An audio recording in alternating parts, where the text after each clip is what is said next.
कि गुरु हमें महान बीमारी से छुड़ाता है। जो देह भाव की बीमारी है, जीव भाव की बीमारी है, वो बहुत बड़ी बीमारी है। बाकी बीमारियां तो शरीर छूटने पे छूट जाती हैं।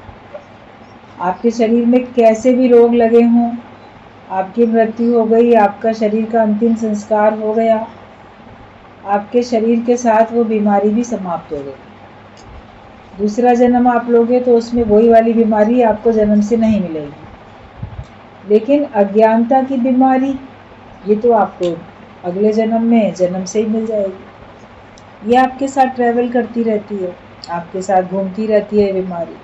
तो सबसे बड़ी बीमारी अज्ञानता की बीमारी है, जीव भाव की। इससे गुरु हमको छुड़ाता है। ये गुरु की बहुत बड़ी मेहनत होती है कि वो हमको इस बड़ी महान बीमारी से छुड़ा देता है।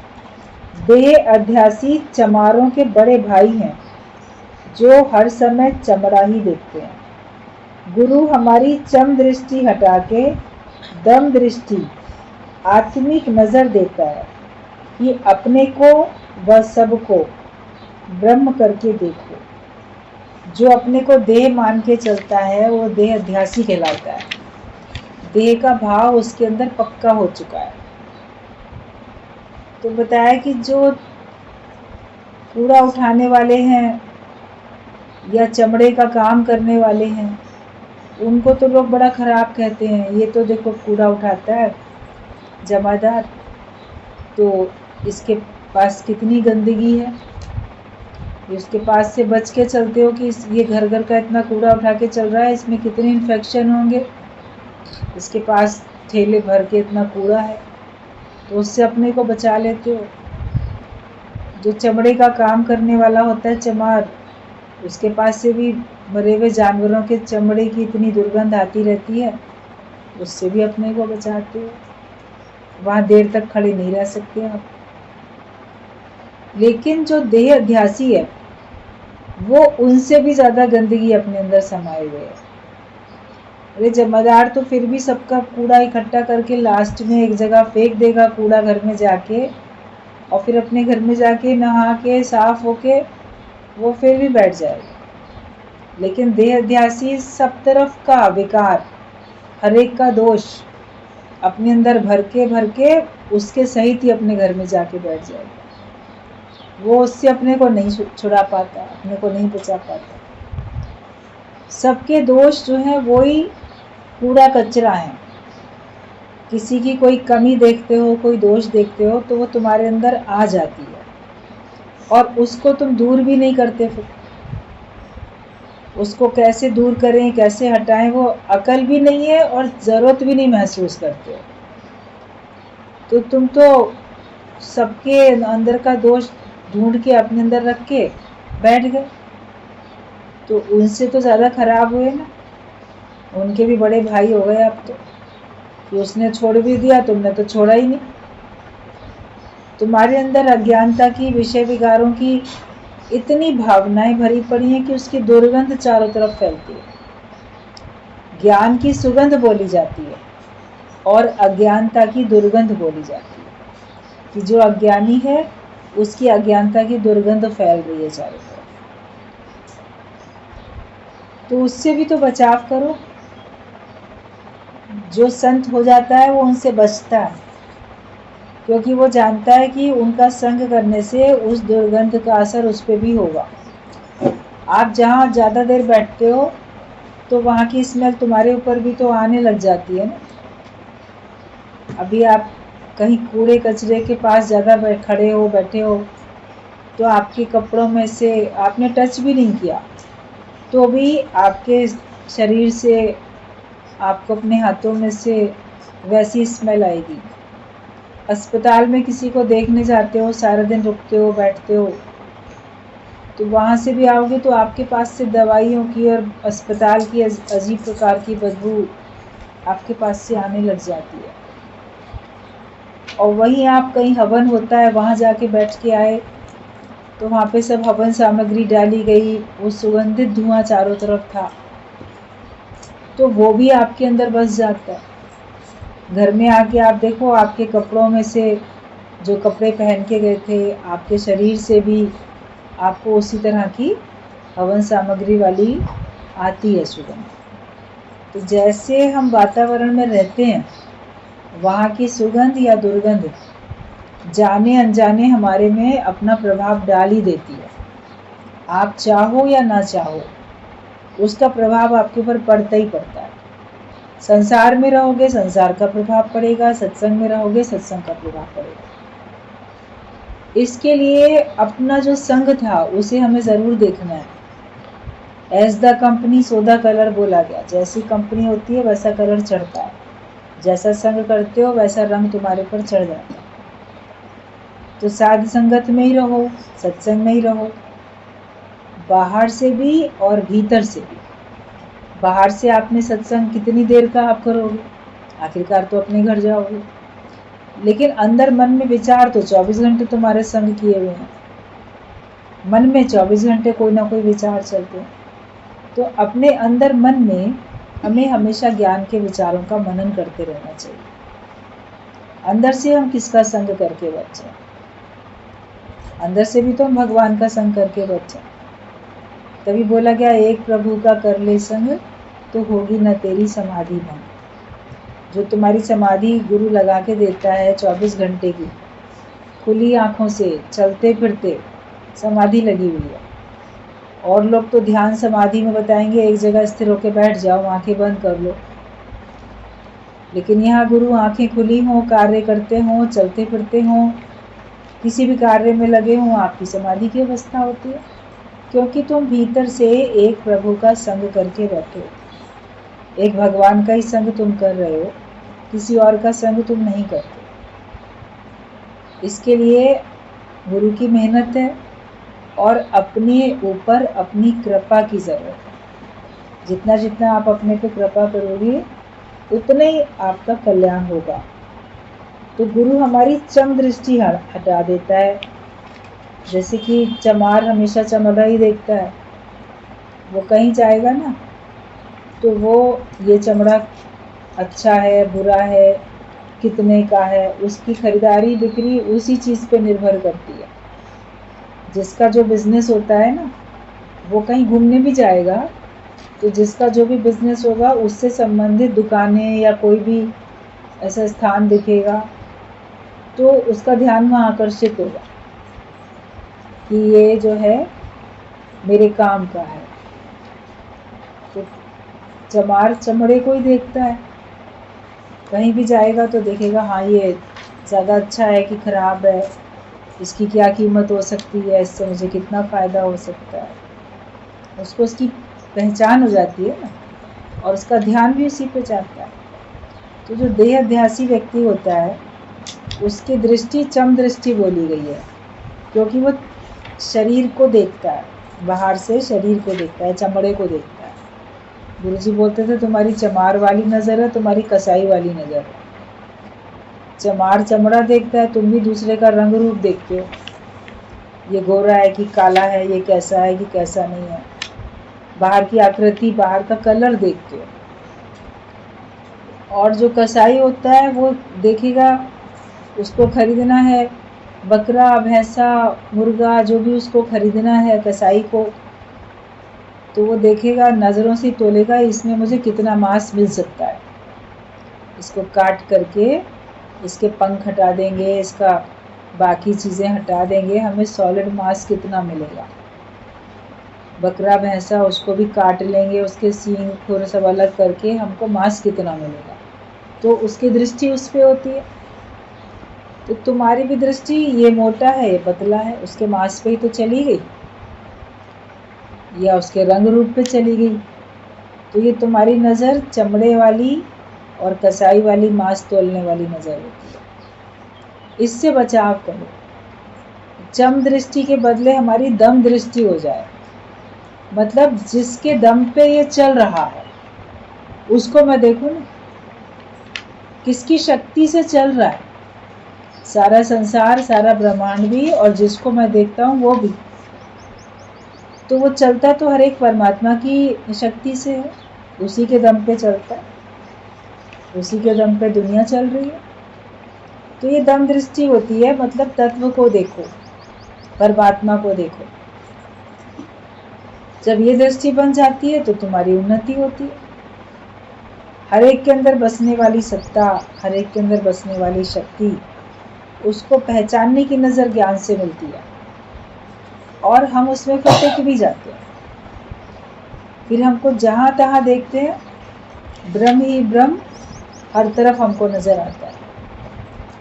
उसके अलावा हमको कुछ नहीं दिखाई देता, क्योंकि अब हमारी दृष्टि दम दृष्टि बन गई, तत्व को देखने वाली हमारी नज़र बन गई है। क्योंकि गुरु हमको आत्मिक नज़र देता है, हमारी चम दृष्टि हटा के दम दृष्टि मतलब आत्मिक नज़र देता है कि अपने को व सबको ब्रह्म करके देखो। ब्रह्म ज्ञान पाना एक बात है और ब्रह्म दृष्टि हो जाना दूसरी बात है। ब्रह्म दृष्टि वाला ना अपने को देह मानता है और ना ही किसी और को देह करके देखता है। ब्रह्म ज्ञान सुनना एक अलग चीज़ है। मैंने ब्रह्म ज्ञान सुन लिया, मैं ब्रह्म ज्ञान सुनाता हूँ, तो ब्रह्म ज्ञान सुनते भी हो, ब्रह्म ज्ञान सुनाते भी हो। तो ब्रह्म ज्ञान को मैंने पा लिया, मैंने उसको जान लिया, लेकिन ब्रह्म सब तरफ देखना, सब तरफ ब्रह्म भी तो देखो। एक बार एक राजा के दरबार में एक विद्वान गया, बोला कि मैं ब्रह्म के ऊपर सारी व्याख्या करता हूँ, बताता हूँ। उसने बड़ा प्रवचन किया। राजा तो खुद ही ज्ञानवान था, ब्रह्म ज्ञानी, तो सुन रहा था। भी दूसरा बोल रहा है, चलो ठीक, अच्छी बात है, सुन रहे हैं। सब ब्रह्म है, ये भी ब्रह्म है, वो भी ब्रह्म है, ब्रह्म के अलावा कुछ नहीं है। उसने ज्ञान बड़ा अच्छा बोला।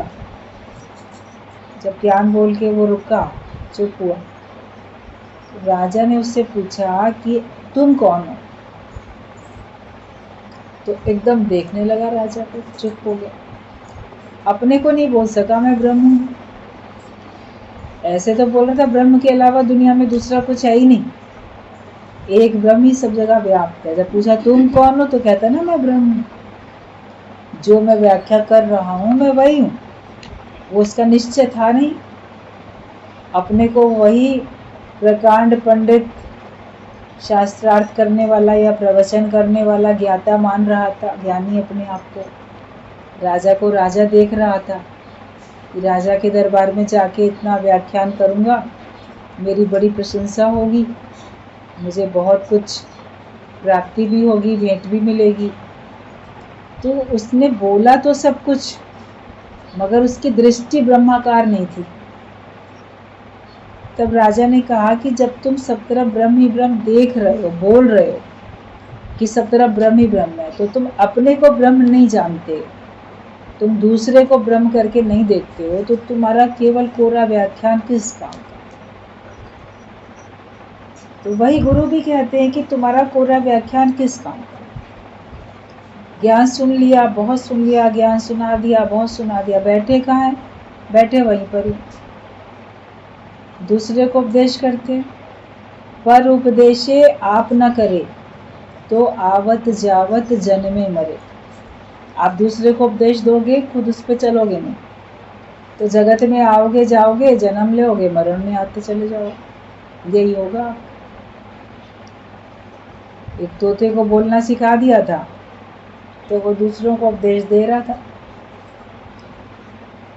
नली पे नहीं बैठना, पानी गहरा है, नली पे नहीं बैठना, पानी गहरा है। एक ऐसे नाली बनी हुई थी, देखने में तो छोटी लग रही थी, गहरी थी, पानी उसमें गहरा था, और वहाँ पे एक ऐसे नली थी, तो वो उस पर बैठा था, दूसरों को कह रहा है, मगर वो खुद तो बैठा वहीं पर ही है। फिर पिंजरे में बंद है, तो फ्रीडम फ्रीडम तोता एक चिल्ला रहा है, बोल रहा है आज़ादी चाहिए, आज़ादी चाहिए, फ्रीडम फ्रीडम, मगर पिंजरे के अंदर ही है खुद भी। एक ने सुना तो पिंजरा खोल दिया, बाहर निकाल दिया उसको पकड़ के, चल फ्रीडम चाहिए तो हो जा मुक्त, छूट जा पिंजरे से। बाहर निकाल के उसको गया, जब वापस लौटा तो देखा वो खुद पिंजरे के अंदर फिर चला गया है। पिंजरे का दरवाज़ा खुला पड़ा है, मगर वो फिर पिंजरे के अंदर है, वहाँ से फिर फ्रीडम फ्रीडम बोल। तो ऐसे एग्जाम्पल अनेक हैं सत्संग में। दृष्टांत के तौर पे गुरुजी बोलते थे। कहीं किसी संत ने पक्षियों को सिखा दिया कि तुम लोग सब बोलने वाले पक्षी हो तोते, और शिकारी आता है, जाल बिछाता है, दाने डालता है, तुम फंस जाते हो, तो तुम बचो। याद रखो इस बात को कि शिकारी आएगा, जाल बिछाएगा, दाना डालेगा, तुम्हें फंसना नहीं है।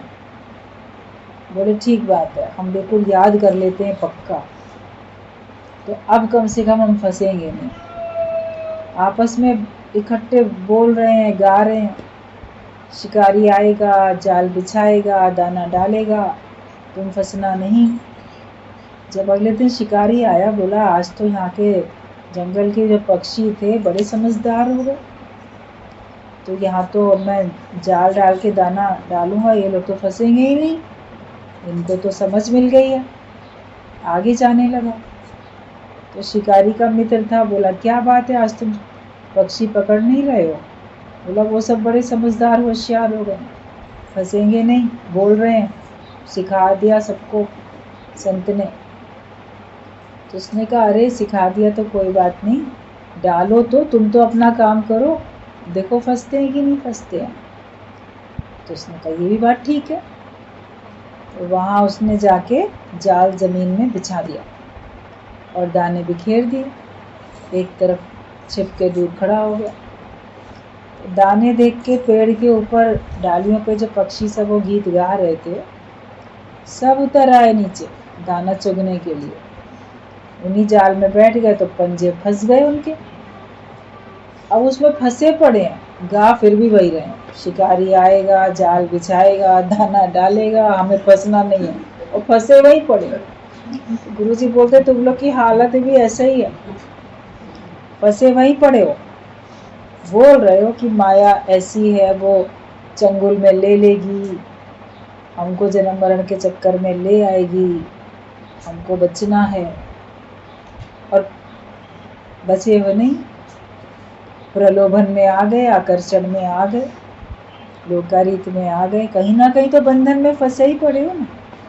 चाह रहे हो मुक्त होना, दूसरे को मुक्ति का ज्ञान सुना भी रहे हो, और खुद क्या हो, खुद भी तो छूट के बैठो, तब तो तुम्हारी बात का असर हो। हम खुद छूटेंगे नहीं। संत ने खुद गुड़ खाना छोड़ा तो दूसरे को बोला कि तुम मत खाना, तब तो उसकी बात का असर हुआ। संसार में सब एक दूसरे को बहुत ज्ञान सुनाते हैं, अज्ञानता में है अज्ञानी, मगर ज्ञान सुनाना सबको आता है। अरे क्या है, अपना कुछ भी नहीं है, सब ऐसा है, किसी का जोर नहीं चलता, भाग्य है, भाग्य में यही लिखा था, मृत्यु हो जाएगी। तो देखो कैसी अच्छी अच्छी बातें सब कंडोलेंस की बोलते हैं सब जाके। किसी पे कोई कष्ट आता है तो उसको तसल्ली देने के लिए कितनी अच्छी अच्छी बातें ज्ञान की सब बोलते हैं। तो ज्ञान की भाषा बोल तो रहे हैं, मगर हैं तो अज्ञानी, क्योंकि उन बातों पे खुद नहीं चलते। एक दिन तो सबको जाना है, अपने लिए पक्का नहीं करते कि हाँ एक दिन सबको जाना है, खुद आधार देके और आधार लेके बैठे हुए। तो ऐसा ज्ञान सुनाने से फायदा क्या? ज्ञान तो अज्ञानी व्यक्ति भी सुना देता है, ज्ञान सुनाना कोई बड़ी बात नहीं है, ज्ञान सुन लेना भी कोई बड़ी बात नहीं है, ज्ञानवान होना बड़ी बात है। तो वही कहा कि ब्रह्म ज्ञान पा लेना एक अलग बात है, ब्रह्म ज्ञान सुन लिया, सुना दिया, हमने प्राप्त कर लिया, लेकिन ब्रह्म वाली दृष्टि होना एक अलग बात होती है। तो ब्रह्म दृष्टि हो जाना दूसरी बात है। ब्रह्म ज्ञान पाना एक बात है और ब्रह्म दृष्टि का हो जाना दूसरी बात है। ब्रह्म दृष्टि वाला ना अपने को देह मानता है और ना ही किसी और को देह करके देखता है। अगर आपकी ब्रह्माकार वृत्ति है, आपकी ब्रह्म वाली दृष्टि है, तो आप अपने को भी देह नहीं मानोगे, आप दूसरे को भी देह नहीं मानोगे। इसलिए अपनी दृष्टि बनाओ। गुरु हमारी संवार देता है ये नज़र पहले ये नज़र जगत को सत्य करके देखती थी, हर एक को देह करके देखती थी। अब ये नज़र जगत को मिथ्या करके देखती है और जो कुछ दिखता है उसको भगवान करके देखती है। ये आपकी दृष्टि में अब अंतर आ चुका है। अगर ऐसी दृष्टि बन गई है तो आपको आनंद ही आनंद है, आपको फिर मुक्ति ही मुक्ति है, जीवन मुक्ति का आप आनंद ले रहे हो। अलग से मुक्त होने की जरूरत ही नहीं है भाई।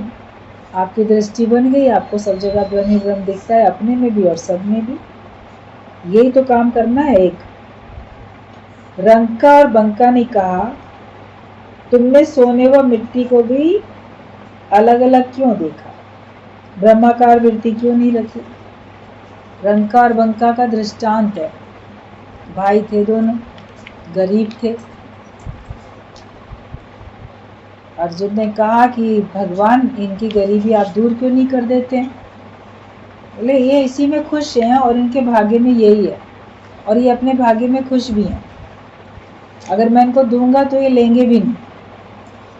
बोले ऐसा कैसे हो सकता है, इनको मिले और ये ना लें। मतलब ठीक बात है, तुम कहते हो तो मैं इनके रास्ते में सोने की मोहरें बिखरा देता हूँ।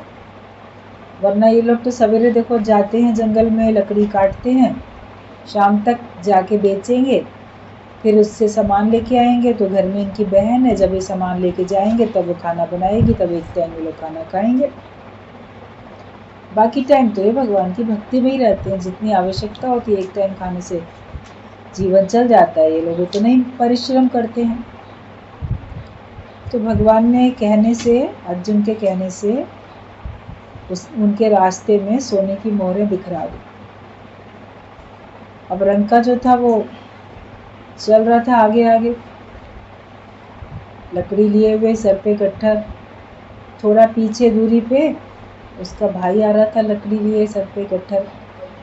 तो आगे रंका था, उसने देखा कि यहाँ पे सोने की मोहरें पड़ी हुई हैं। तो वो झुका, तो वो दूर से जो देख रहे थे ना भगवान और अर्जुन, तो अर्जुन ने कहा देखो उठाने के लिए झुक गया, आपने डाली तो देखो झुका। भगवान तो मुस्कुरा दिए। भगवान कृष्ण बोले अच्छा भी देखते जाओ। तो जब वो झुका हुआ था, कुछ कर रहा था जमीन में, मिट्टी में, तो तब तक आ गया उसका छोटा भाई पीछे से। क्या कर रहे हो? कहते नहीं नहीं कुछ नहीं कुछ नहीं, चलो चलो आगे चलो। बोला नहीं बताओ तो तुम यहाँ इतनी देर झुके हुए थे, यहाँ पे कर क्या रहे थे, हाथ में तो तुम्हारे कुछ भी नहीं है। तो उसने कहा भगवान लगता है हमारी परीक्षा लेने के लिए सोने की मोहरें बिखरा दी थी, तो मैं उन सोने की मोहरों को मिट्टी से ढक रहा था कि तुम आओ पीछे से, तुमको देख के कहीं मन में लोभ लालच ना आ जाए, तुम उठा ना लो, तुम्हारी नज़र ना पड़े, इसके लिए मैं सोने की मोहरों को मिट्टी से ढक रहा था। जब उसने ये बात सुनी बंका ने, कहता अरे रंका तू तो रंग का रंग ही रह गया, तू मिट्टी को मिट्टी से ढक रहा था। मतलब उसकी नज़र फिर इतनी ऊंची थी कि तू तो सोना और मिट्टी अलग अलग करके देख रहा है, मगर हमारे लिए तो वो भी मिट्टी है, ये भी मिट्टी है। जिस चीज़ से हमारा कोई प्रयोजन नहीं है तो हमारे लिए वो मिट्टी बराबर ही तो है।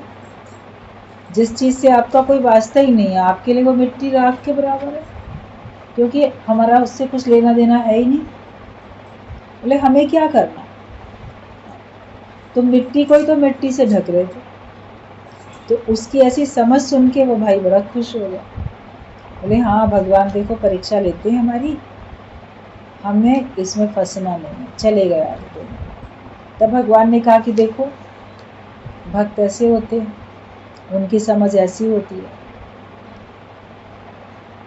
तो कैसे उनकी दृष्टि में एक भगवान ही है, उसके अलावा उनकी दृष्टि में कुछ है नहीं, भगवान के अलावा उनको कुछ पाना नहीं है।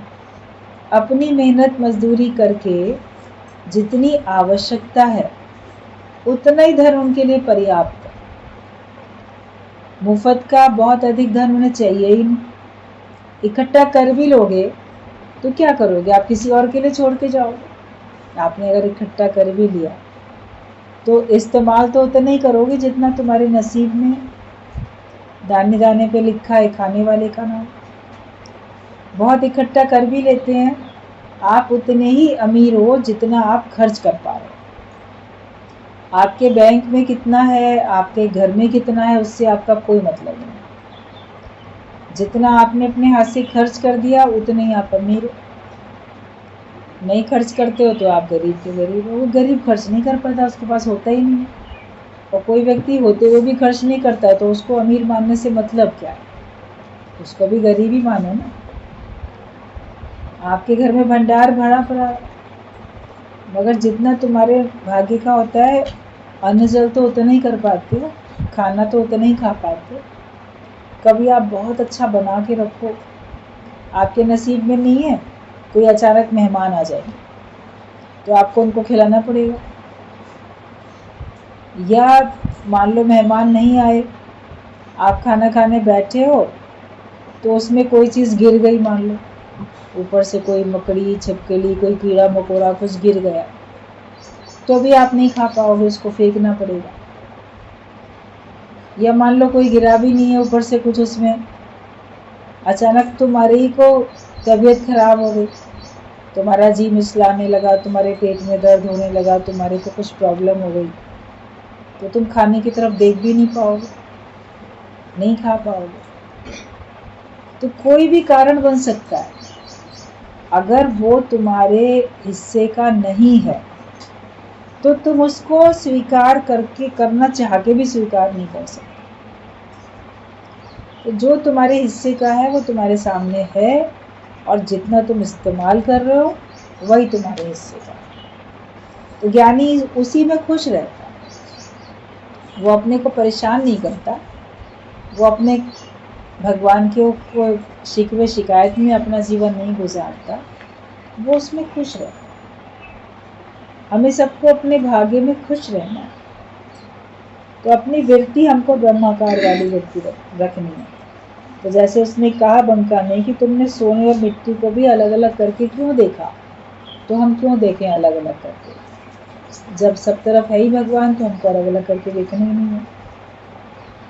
हम लाए हैं ब्रह्माकार वृत्ति गुरुद्वार से, इस वृत्ति को रखना मेरे मनवा संभाल के। गुरु ही हमारी बार बार ब्रह्माकार वृत्ति बनाता है कि यह वृत्ति फिर कभी खंडित ना होने पाए। हर समय हम आत्म जागृति में ही रहें। रोज रोज सत्संग में आके बैठते हैं तो गुरु हमारी ब्रह्माकार वृत्ति बनाता है कि बनी रहे तुम्हारी, तुम आत्म जागृति में रहो, तुम्हारी ये वृत्ति खंडित ना हो। रामायण तो अखंड रामायण करते हैं, ऐसे अखंड पाठ पढ़ते हैं, अखंड ज्योत जला के रखी है, कहीं कुछ कुछ ऐसा करते हो ना, तो तुम्हारी मनोवृत्ति खंडित क्यों होती रहती है? वो भी तो बराबर एक सी बनी रहे। भगवान देखने वाली नज़र हमारी बनी रहनी चाहिए।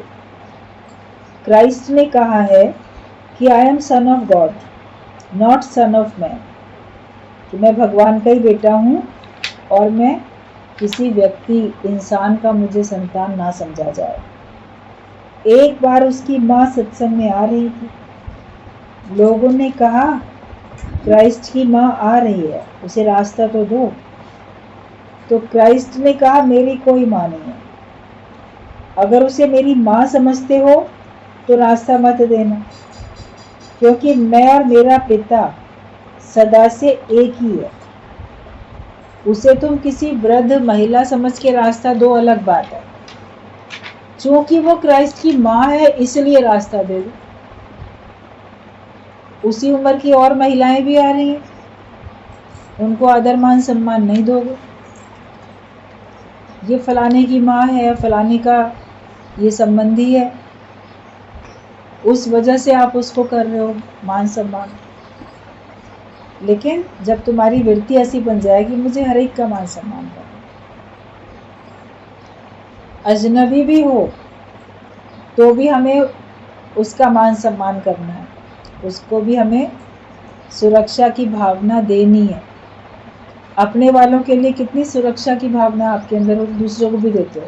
हम बैठे हैं तुम्हारे लिए, हम तुम्हारी सुरक्षा करेंगे, और करते भी हो। तो वो भावना सबके लिए आ जाए। तुम्हारे साथ पास बैठने से दूसरा अपने को बिल्कुल सुरक्षित महसूस करे। तुम्हारी भावना इतनी अच्छी होनी चाहिए, और भावना के साथ कर्तव्य भी होना चाहिए, कर्म भी ऐसे ही होना चाहिए। तो क्राइस्ट ने कहा कि अगर मेरी माँ समझते हो तो उसे रास्ता मत दो, लेकिन उसको एक बड़ी वृद्ध महिला समझ रहे हो तो भले उसको तुम रास्ता देना, लेकिन चूंकि मेरी माँ है इसलिए रास्ता दो, इसलिए मत दो, क्योंकि मेरी कोई माँ नहीं है, मेरा माता पिता एक भगवान है। मैं संतान हूँ तो परमात्मा की संतान।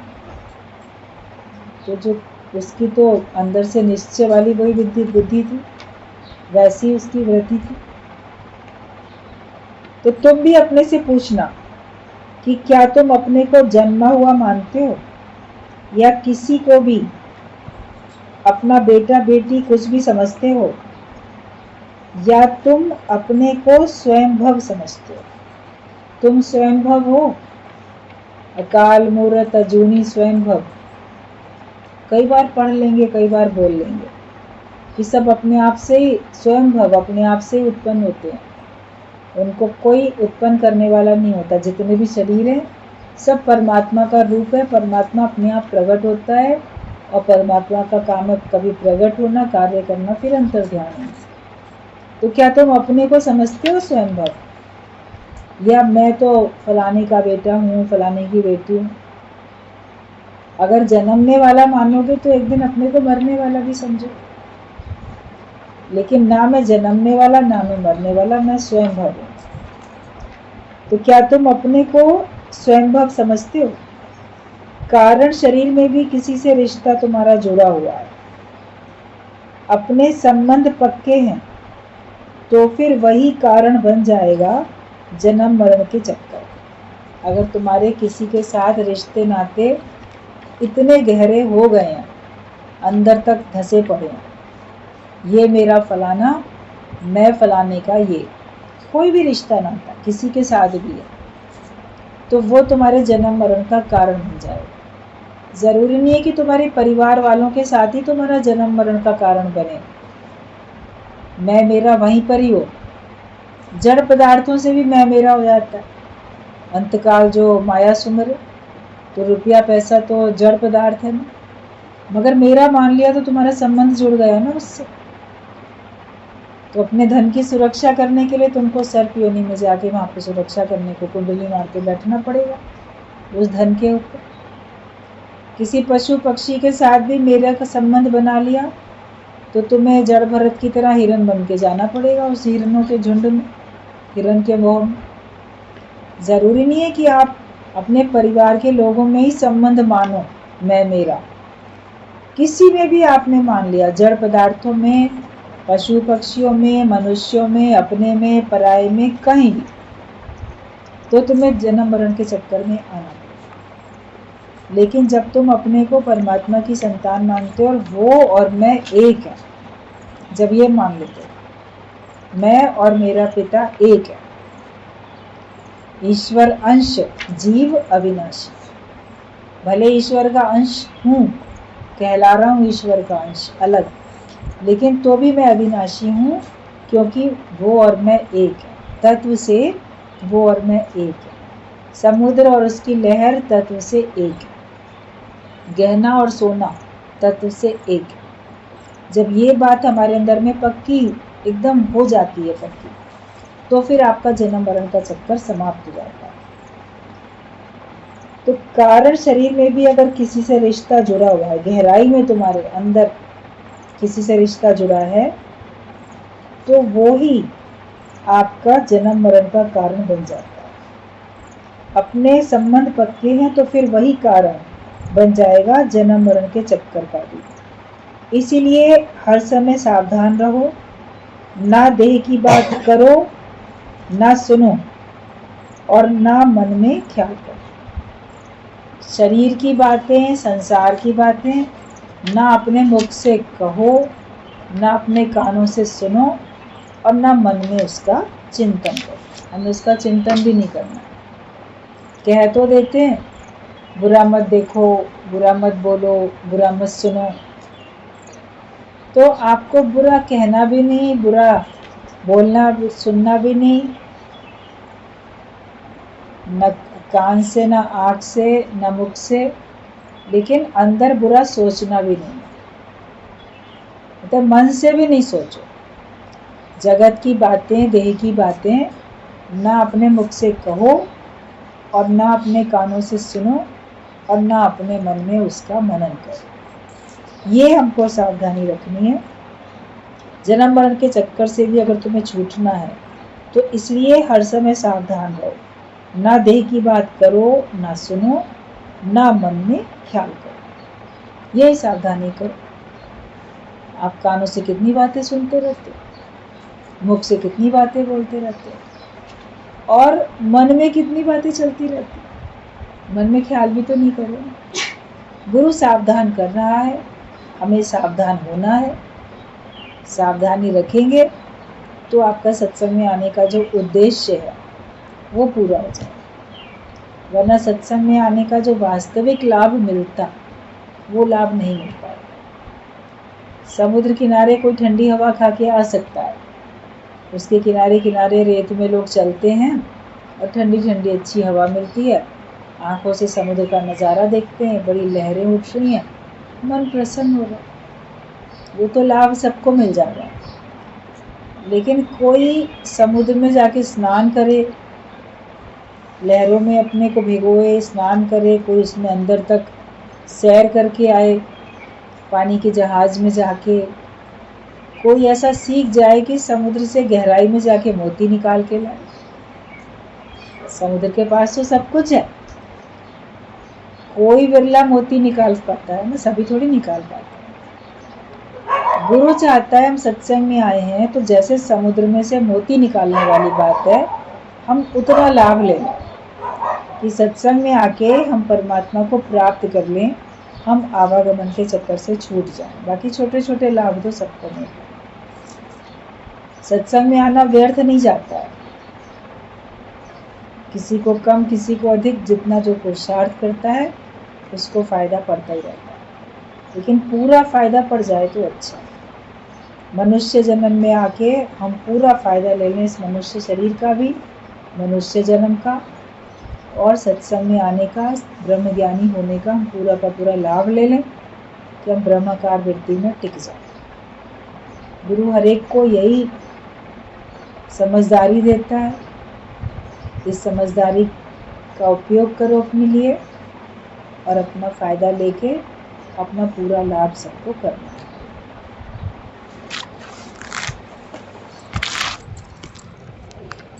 खत्म हो गया हम लोग का आज पूरा।